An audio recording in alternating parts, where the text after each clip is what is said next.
5, 4, 3, 2, unité, top, allumage des EAP, décollage. C'est à Jean-Luc Voyer que reviendra le redoutable honneur d'égrener le compte à rebours du décollage du 256e exemplaire d'Ariane.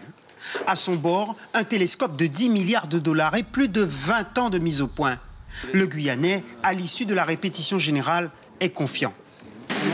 On arrive à la fin, donc c'est un maillon de la chaîne. Cette dernière phase, il ne faut pas la louper. On est prêt. Côté CNES et côté Arianespace, notre partenaire, on s'est bien préparé. Jean-Luc Voyer est le directeur d'opération ou encore DDO de ce lancement si particulier. Un chef d'orchestre chargé de la coordination des moyens dans la mythique salle Jupiter. Ce père de famille de 48 ans, natif de Saint-Laurent-du-Maroni, est au CNES depuis 16 ans.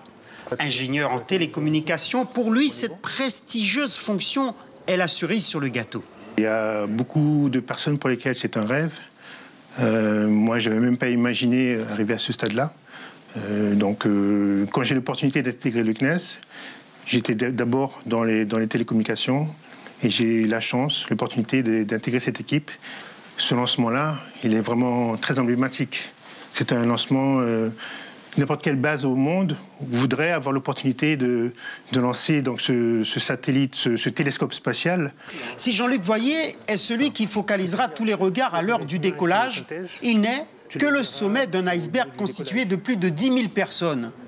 Elles ont travaillé d'arrache-pied pour l'exploration des galaxies et la réussite du programme James Webb. Forcément, l'atmosphère sera tout autre le jour J, contrairement à l'ambiance de cette répétition générale.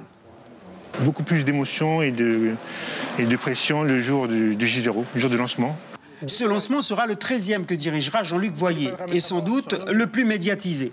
Ils seront nombreux à travers la planète à attendre cette dernière annonce du DDO.